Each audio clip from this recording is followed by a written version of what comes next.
सामान्य सभामुख महोदय, तपाईँ यो बाल्नुभयो, किन बाल्नुभयो होला? खोइ अरू वक्ता बोल्दाखेरि बाल्नु भएन, समय बोल्नु भएन, मेरोमा किन बोल्नु के अरे समय भन्नुभयो, किन बाल्नुभयो, खोइ बुझिएन। मान्य सदस्य, परम्परा त्यस्तै रहेछ। परम्परा त्यस्तै हो।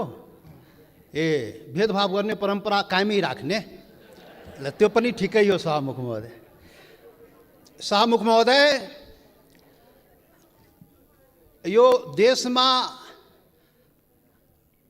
सैकड़ों हजारौं पटक संसदको बैठक बसेको छ, तर आजको बैठक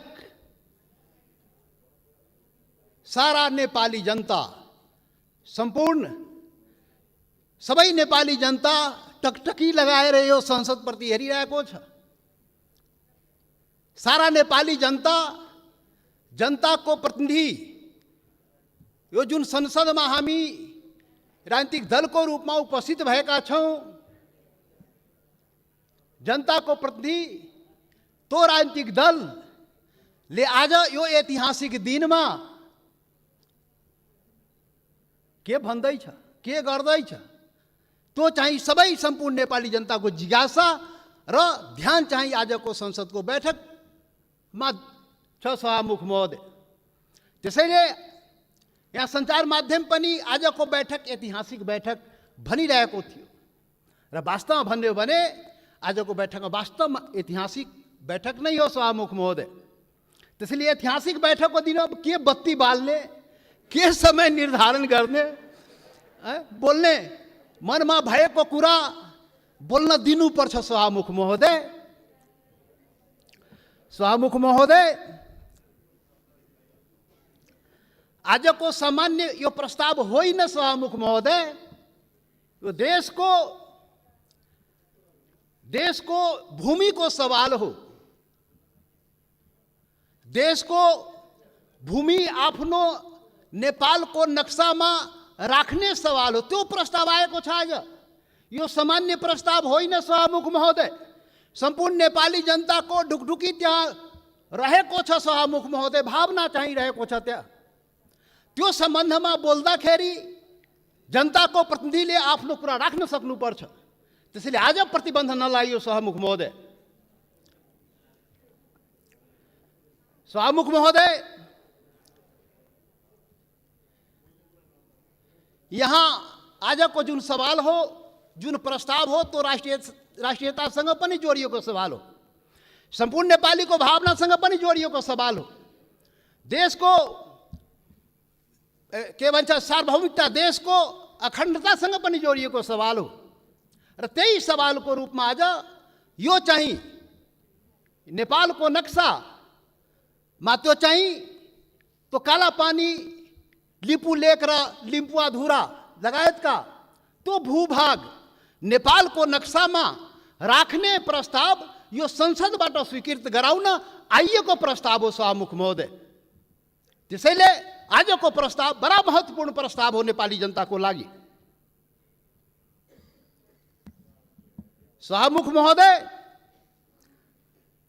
नेपाली जनता आफ्नो, सम्पूर्ण नेपाली जनता, हिमाल पहाड तराई मधेसका सबै नेपाली जनता आफ्नो देशप्रति, आफ्नो भूमिप्रति सजग छ, समर्पित छ, संवेदनशील छ। यो कुरा आज यो बैठकले देखाउन सक्नुपर्छ। आज यो कुरा हामीले आफ्नो कामबाट देखाउन सक्नुपर्छ। त्यो देखाउनुपर्छ, हामी देखाउला। सभामुख महोदय, यो गर्दाखेरि यहाँ अब के भनौँ, विभिन्न आग्रह पूर्वाग्रहले पनि कुराहरू त सुनिन्छ। राष्ट्रियताको सवालमा पनि एकलौटी रे, कसैको एकलौटी राष्ट्रियता रे। राष्ट्रियताको सवाल आउँदाखेरि ए त्यो मधेसीले राष्ट्रियताको कुरा गर्छ र? ए, गर्दैन नि। अरे, राष्ट्रियता कसैको एकलौटी होइन, याद गर्नुहोस्। सभामुख महोदय, म सबैलाई आग्रह गर्न चाहन्छु, राष्ट्रियता भनेको सबैको, सम्पूर्ण नेपाली जनताको नेपाली राष्ट्रियता हो, कुनै एउटा वर्ग, एउटा जाति, एउटा समुदाय, एउटा क्षेत्रको राष्ट्रियता हुनै सक्दैन। यदि त्यस्तो राष्ट्रियता भयो भने त्यो पङ्गु राष्ट्रियता हो। त्यो राष्ट्रियता चाहिँ काम लाग्दैन। त्यो राष्ट्रिय एकतालाई सबल गर्न सक्दैन, बलियो पार्न सक्दैन शाहमुख महोदय। त्यसैले आजबाट राष्ट्रिय एकताको परिभाषा, राष्ट्रियताको परिभाषा र राष्ट्रवाद र राष्ट्रघातको परिभाषा ठिकसँग व्याख्या गरिनुपर्छ र बुझिनुपर्छ शाहमुख महोदय। शाहमुख महोदय, म धेरै आज म केही कुरा राखौँला, समय अलि लिउँला तपाईँको, र यो पनि देश र जनताकै हितमा हुन्छ, राष्ट्रिय एकताकै लागि हुन्छ, राष्ट्रियताका लागि बलियो बनाउने काम हुन्छ, जुन आज म विचार राखिरहेको छु। शाहमुख महोदय, यस्तो संवेदनशील घडीमा एकता देखाउने हो। नेपाली जनताले आफ्नो एकता नदेखाए आफ्नो सवालको लागि, आफ्नो भूमिको लागि त कसले देखाइदिने हो? नेपाली जनताले नै देखाउने हो र नेपाली जनताको प्रतिनिधिमूलक संस्था, यो प्रतिनिधि सभाले देखाउने हो। शाहमुख महोदय, हाम्रा धेरै आउँला यो संविधान संशोधनको कुरा आएको छ। यहाँ नक्सालाई लिएर त्यो चाहिँ संविधानमा, त्यो अनुसूचीमा संशोधन गर्ने प्रस्ताव आएको शाहमुख महोदय। त्यो कालापानी लिपु लेक, लिम्पुवाधुरा सहितको भूमि त्यो नेपालको हो भनेर त्यो चुच्चो त्यो हुने गरी त्यो नक्सा चाहिँ संसदबाट पारित गराउन प्रस्ताव आएको शाहमुख महोदय। संविधान संशोधन गर्न प्रस्ताव आएको शाहमुख महोदय। शाहमुख महोदय मार्फत सम्पूर्ण देशवासीलाई थाहा छ यो संविधानको बारेमा। यो संविधानको बारेमा हाम्रा आफ्ना रिजर्भेसनहरू रहेको छ। यो संविधान पूर्णता पाएन। यो संविधान सबैको हुन सकेन। यो संविधान हिमाल, पहाड, तराई, मधेसका सबै जनताको हुन सकेन। आदिवासी जनजाति, शेर्पा, तामाङ, राई, लिम्बू, गुरुङ, भोटे, मगर, नेवारको हुन सकेन। मधेसीको हुन सकेन, थारूको हुन सकेन, दलितको हुन सकेन, शोषण उत्पीडन परेको जनताको हुन सकेन। उसले आफ्नो भावना राखिरहेको छ, रिजर्भेसन राखिरहेको छ। यो हाम्रो पनि संविधान हुनु पर्यो, हाम्रो लागि पनि बनाइदिनु पर्यो, त्यो प्रावधान हाम्रो लागि पनि राखिदिनु पर्यो। त्यो संविधान संशोधनको जब कुरा आउँछ हामीले राख्ने गरेका शाहमुख महोदय। आज पनि संविधान संशोधनकै सवाल आएको छ प्रधानमन्त्रीजी। शाहमुख महोदय, तपाईँ मार्फत प्रधानमन्त्री सौभाग्य आज बसिराख्नु भएको छ, प्रत्यक्ष रूपले सुनिराख्नु भएको छ। हामी त्यो संशोधनको जब कुरा आउँछ संविधानको, त भन्दाखेरि नै हामी भनेका थियौँ यो सबैको लागि संविधान बनाउनुहोस् है। विगतमा त्यत्रो आन्दोलन भयो, यो देशका आदिवासी जनजाति, मधेसी, थारू लगायत दलित सबैले आन्दोलन गरेको छ। त्यो संविधानमा सबैको भावना राखियोस् है हामी भनेका थियौँ। तपाईँहरू सहमति गर्नुभएको थियो शाहमुख महोदय। यो देशको ठुला पार्टी काङ्ग्रेस, कम्युनिस्ट, माओवादी जतिका के भन्छ एमाले, माओवादी सबैले सहमति गरेका थियो। यस्तो संविधान बनाइन्छ र अब यो मुलुकमा विभेद हुँदैन। अब संघीय लोकतान्त्रिक गणतन्त्र आउँछ, सबै नेपाली बराबर हुन्छ, कुनै समुदाय, कुनै वर्ग, कुनै क्षेत्रप्रति केही अन्याय हुँदैन भनेर भनिएको थियो, सम्झौता गरिएको थियो। तर बन्दाखेरि त्यो भएन। त्यो पीडा त भन्न पाइन्छ नि अहिले संविधान संशोधन गर्ने बेलामा। हामीले त भने हो शाहमुख महोदय, जब प्रधानमन्त्रीले नक्सा बनाउनु भयो हामीले भनेका थियौँ राम्रो गर्नुभयो। नेपालको भूमि फिर्ता ल्याउने कुरा जुन गर्नुभयो, नक्सा बनाउनु भयो, राम्रो गर्नुभयो। सर्वदलीय बैठकमा हामी सबैले एकमतले सरकारलाई, प्रधानमन्त्रीलाई हामी भन्यौँ तपाईँ अगाडि बढ्नुहोस्, यो चाहिँ भूमि चाहिँ नक्सा बनाएर मात्रै हुँदैन, फिर्ता ल्याउने पनि कुरा गर्नुहोस् है प्रधानमन्त्रीजी। नक्सा बन्यो। आज संसदबाट के भन्छ संविधान संशोधन समेत गराएर अनुसूचीमा राख्ने कुरा भएको छ। जब संविधान संशोधनको सवाल आउँछ त्यति बेला हामीलाई त्यो पीडा हुन्छ, किनभने यो संविधानको लागि, यो संविधानको अपनत्वको लागि सैकड़ों जनता चाहिँ जान गुमाएको छ, बलिदान दिएको छ शाहमुख महोदय। त्यो पनि राष्ट्रियता हो, त्यो पनि नेपालको जनताको राष्ट्रियता हो, त्यो पनि आफ्नो हक अधिकारको लागि जान गुमाएको छ, सङ्घर्ष गरेको छ, आन्दोलन गरेको छ शाहमुख महोदय। त्यसैले शाहमुख महोदय जब संशोधन कुरा आउँदाखेरि त्यो कुरा पनि हामी राख्ने गरा। त्यसैले हामीले भनेका थियौँ शाहमुख महोदय प्याकेजमा ल्याइदिनुहोस्, यो त्यो कुरा पनि ल्याइदिनुहोस् न, जो हामीले उठाएका सवालहरू पनि त्यो पनि ल्याइदिनुहोस् न, सँगसँगै ल्याइदिनुहोस् न। अनि राम्रो हुन्छ। अनि राष्ट्रिय भूमि मात्र होइन, जनता पनि राष्ट्रियता हो नि त। भूमि मात्रै होइन, जनता समेत, भूमि र जनता मिलाएपछि राष्ट्रियता हुन्छ। जनताको सवाल पनि ल्याइदिनुहोस् न भने आग्रह गरे हो, बिन्ती गरे शाहमुख महोदय। तर खोइ आएन। मजबुरन हामी चाहिँ छुट्टै के अरे प्राइभेट बिलको रूपमा यहाँ ल्याउनु पर्यो सभामुख महोदय। अब पछि विचार होला सायद। अब यो 7औं संविधान सभामुख महोदय, 6वटा संविधान त नाश भयो मुलुकमा। 70 वर्षमा 7वटा संविधान, 6वटा संविधान यही कुकर्मले गर्दाखेरि, यही गतिविधिले गर्दाखेरि समाप्त भयो। जनताको माग अनुसार समय सापेक्ष संशोधन भएन भने संविधान जाँदो रहेछ। त्यसैले यो 7औं संविधान, संघीय लोकतान्त्रिक गणतन्त्रको संविधान बडा मेहनतले, त्याग बलिदानले नेपाली जनताले ल्याएको छ। त्यसले यो संविधानको रक्षा हुनुपर्छ। रक्षाको लागि त्यसमा समय सापेक्ष जनताको माग अनुसार सुधार परिवर्तन गर्नुस्। बाइबल कुरान गीता नबनाउनुस्। अब प्रधानमन्त्रीले उचित आवश्यकता भन्नुहुन्छ, खोइ कहिले उचित आवश्यकता आउने थाहै छैन। अब खोइ कसरी हुन्छ हो, त्यो भएन सभामुख महोदय। त्यसैले आजको दिनमा त्यो याद गर्न, रिमाइन्ड गर्न खोजेको, सम्झाउन खोजेको यो संविधान संशोधनको सवाल आउँदाखेरि त्यो जनताको, त्यो हिमाल पहाड तराई मधेसका जनताको भावनालाई पनि सम्झिदिनुहोस्। सम्पूर्ण म भने थिएँ पहिलो दिनमा, पार्टी ठुलो भयो, दिललाई ठुलो बनाउनुहोस् प्रधानमन्त्रीजी भने थिए, प्रचण्डजी भन्ने थिए। तपाईँ दुईजना शीर्ष नेतालाई दिल ठुलो बनाउनुहोस्, त्यो दिलमा सम्पूर्ण नेपालीलाई समेट्नुहोस्, हिमाल पहाड तराई मधेसका सबैलाई समेट्नुहोस् र सबको नेता बन्नुहोस्, सबको संविधान बनाइदिनुहोस्, त्यो भने थिएँ। तर आजसम्म त्यो काम भएन। अब होला कि आज जुन यो संवेदनशील समयमा पनि हामीले कुरा उठाइरहेकोमा अब हुन्छ। त्यसैले सभामुख महोदय, सबै असन्तुष्टिका बावजुद हाम्रो पुरै असन्तुष्टि छ संविधानप्रति, हाम्रो अधिकारप्रति, पहिचानप्रति, यो देशको जनताको अधिकार र पहिचानप्रति, हिमाल पहाड तराई मधेसको जनताको अधिकार र पहिचानप्रति, उसको समानता र विभेद के विरुद्धमा यो विभिन्न कुराहरू, हाम्रा रिजर्भेसन छ, हाम्रा असन्तुष्टिहरू छ। तर पनि आज जब देशको सवाल उठेको छ, राष्ट्रियताको सवाल उठेको छ, हाम्रो भूमिको सवाल उठेको छ, यो अवस्थामा सबै असन्तुष्टिहरूलाई थाती राखी जनता समाजवादी पार्टीले यो प्रस्ताव, जुन यो नक्सा सम्बन्धी प्रस्ताव जुन आएको, त्यो प्रस्तावलाई जनता समाजवादी पार्टीले सहर्ष समर्थन गर्दछ। त्यसलाई हामी सर्वसम्मत रूपले समर्थन गरेका छौँ सभामुख महोदय।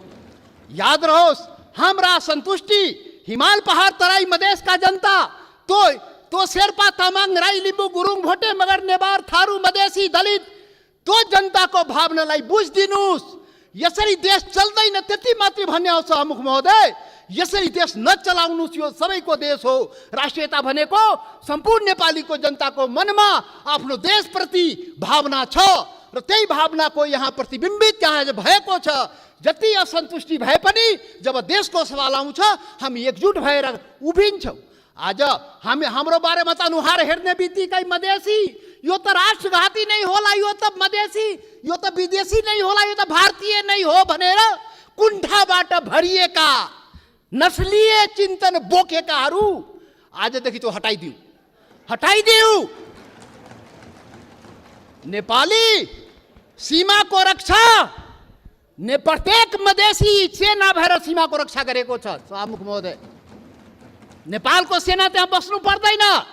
मधेसी जनता त्यो सीमाको रक्षा गरेको छ, इमान्दारीसँग गरेको छ।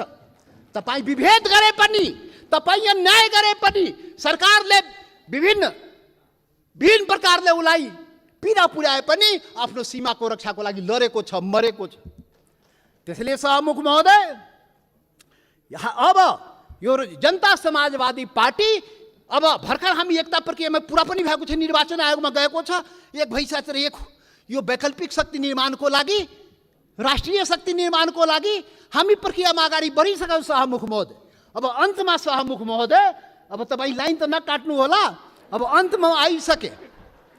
सभामुख महोदय, एउटा कुरा देशवासी जान्न चाहन्छ, ल यो फेरि राष्ट्रघात यो देशमा हुने हो कि? यो राष्ट्रघाती को हो यो देशमा? पहिचान गर्नु पर्यो। यो राष्ट्रघाती हो को यो देशमा? देश बेचुवाहरू को हो? अरे देश बेचुवाको खोजी हुनुपर्ने नेपाली जनताले त्यो पनि खोजिरहेको छ। अरे त्यो त हाम्रो छँदै थियो नि, त्यो जमिन, त्यो काला पानी लिपु लेक लिपुवा धोरा सहितको नक्सा त नेपालको नक्सामा त थियो 58 वर्ष पहिले। अरे कुन देश बेचुवाले देश बेच्यो? श्वेत पत्र खोइ जारी गरेको? श्वेत पत्र जारी गर्नु पर्दैन? टुडी खेलमा राष्ट्रघातलाई झुन्ड्याउनु पर्दैन, ढाकछोप गर्ने। अरे सभामुख महोदय, महाकाली सन्धि हुँदाखेरि, अरे 25 वर्ष पहिले महाकाली सन्धि भएको थियो र यही संसदबाट पारित गराइएको थियो। त्यो महाकाली सन्धि कसरी भयो? अरे त्यसमै थियो नि महाकाली सन्धिमा लिपुले काला पानी लिम्पु अधुराको महाकालीको स्रोत, त्यो नदीको स्रोत मुहान कता, त्यो क्लियर भएको भए त हाम्रो जमिन मिचिन थियो र किन भएन? यही संसदबाट पारित गराइएको थियो। कसले पारित गरायो? कसले सम्झौता गर्यो? कसले पारित गरायो? म त सुनेको छु, त्यति बेला म सांसद थिइनँ। पार्टी पनि फोरेर पारित गराइयो भो। अब अरे कस्तो राष्ट्रवादी काम गरे हो? महाकालीलाई संसदबाट पारित गराउँदाखेरि त्यो मुहानको चाहिँ, महाकालीको मुहानको चाहिँ पत्तो नलाउने र त्यसलाई चाहिँ संसदबाट पारित गर्ने। त्यसैले राष्ट्रघातीको पहिचान हुनुपर्छ सभामुख महोदय। मान्य सदस्य, सकिनै लाग्यो सभामुख महोदय। यो राष्ट्रवादी कुरा हो, यो खोखला राष्ट्रवादी कुरा होइन। यो राष्ट्रघातीलाई पर्दाफास गर्नुपर्छ नेपाली जनताको बीचमा। को राष्ट्रवादी हो यो देशमा? राष्ट्रघाती, मधेसीलाई राष्ट्रघाती भन्ने, मधेसीलाई राष्ट्रवादी नभन्ने। मधेसी जनता, यो देशको मधेसी जनतालाई त्यसरी औँला ठुर्याउने काम कसैले नगरोस् राष्ट्रवादको मामलामा। सभामुख महोदय, कतिचोटि अग्नि परीक्षा दिने हो, कतिचोटि प्रमाण दिने हो हामी? यस्तो अग्नि परीक्षा नलिनुस् सभामुख महोदय। सम्पूर्ण नेपाली जनतालाई आज म यो रोस्टमबाट आग्रह गर्न चाहन्छु, यस्तो अग्नि परीक्षा नलिनुस्। त्यो मधेसी जनता त्यो प्रति अन्याय नगर्नुस्, यो देशको आदिवासी जनजातिप्रति अन्याय नगर्नुस्, त्यो थारूमाथि अन्याय नगर्नुस्, त्यो दलितमाथि अन्याय नगर्नुस्। कुटी मारिदियो त दलितलाई। मान्य सदस्य, तपाईँ बोल्दै गर्दा थाहा भएन, मैले 7 मिनेट समय थपिसकेँ। म सकिहालेँ, 1-2 मिनटमा सकिहाल्छु। त्यसैले सभामुख महोदय, यति संवेदनशील समयमा पनि सभामुखले मलाई 2 चोटि टोकिसक्नुभयो। कसरी हुन्छ खोइ बुझ्न सकिएन। लकीर का फकीर। अब प्रधानमन्त्री बन्नुपर्छ समय किटान नहुनलाई। यहाँ प्रधानमन्त्री भएर उहाँ प्रचण्डजी र देउपाजी बोल्दाखेरि समय किटान नहुने, किनभने प्रधानमन्त्री रे। अब जनता समाजवादी पार्टी यो देशको प्रधानमन्त्री भएर अनि रोस्टमा आएपछि बल्ल त्यो समय पाउने भयो सभामुख महोदय। ठिक छ, त्यो पनि देखाउँला, त्यो पनि नेपाली जनताले देखाउँछ। वेट गर्नुस्। अब राष्ट्रवादी राष्ट्रघातीको पहिचान पनि नेपाली जनताले गरेर त्यसलाई टुरी खेलमा झुन्ड्याउनु पर्यो, श्वेतपत्र जारी गर्नु पर्यो। प्रधानमन्त्रीजी, सरकारलाई हाम्रो आग्रह। त्यसैले अन्तमा अब सभामुख महोदय, अब हात जोडेर प्रधानमन्त्रीलाई के म प्रार्थना गरेको भने, यो कागजमा कोरेर नेपाली जनता पाउँदैन। त्यो जमिन चाहियो के, त्यो जग्गा चाहियो नेपाली जनतालाई, भूमि चाहियो। यो चाहिँ समय, यो लोड सेडिङ जस्तै बत्ती आए गए जस्तै नक्साबाट उडाइदिने, फेरि राखिदिने, अनि कुर्सी बचाउनलाई राख्या हो कि के हो त्यो पनि मान्छेले भन्छ। के हो अब के हो? त्यसैले सभामुख महोदय, त्यो जमिन फिर्ता ल्याइदिनु पर्यो। प्रधानमन्त्रीजी सरकारले वार्ता गरेर, फेरि वार्ता हेर्नुहोस् सभामुख महोदय, यो बडा संवेदनशील कुरा म भन्दैछु। नेपाल भारतको सम्बन्ध सिंहदरबार र दिल्ली दरबारले बनाएको होइन, याद गर्नु होला। यो देशको प्रधानमन्त्री केपी ओली र मोदी, नरेन्द्र मोदीले बनाएको सम्बन्ध होइन। यो दुई देशको जनताको बीच बनेको सम्बन्ध, हजारौं वर्षदेखि बनेको सम्बन्धको कडी हो।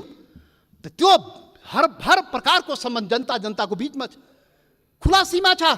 करोडौं जनता जो तपाईको जनता, मधेसको जनता हो, त्यो त्यसको उपभोग गरिरहेको छ। ऊ आफ्नो दाल नुन चिनी कसरी आउने हो, दवा दारूको त्यो आफ्नै स्तरबाट त्यहाँबाट ल्याउँदो रहेछ।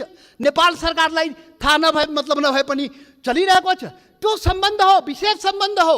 त्यसैले वार्ता राम्रोसँग गर्नुस् र भूमि फिर्ता ल्याउनुस्, वार्ताको माहौल बनाउनुस्, वातावरण बनाउनुस्। यहाँ संसदमा उल्टा पल्टा कुरा गरेर सम्बन्ध के छ माहौल बिगारेर त्यो चाहिँ अलि अप्ठ्यारो भइजान्छ सभामुख महोदय। त्यसैले त्यो चाहिँ वार्ताको माहौल बनाएर हामीलाई जग्गा फिर्ता चाहियो, नेपाली जनतालाई के अरे यो जग्गा फिर्ता चाहियो।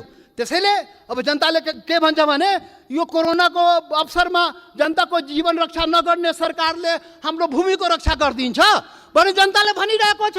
त्यो चुनौती तपाईको अगाडि छ। जनताको जीवनको रक्षा पनि गर्नुपर्छ, हाम्रो भूमिको रक्षा पनि गर्नुपर्छ। धन्यवाद।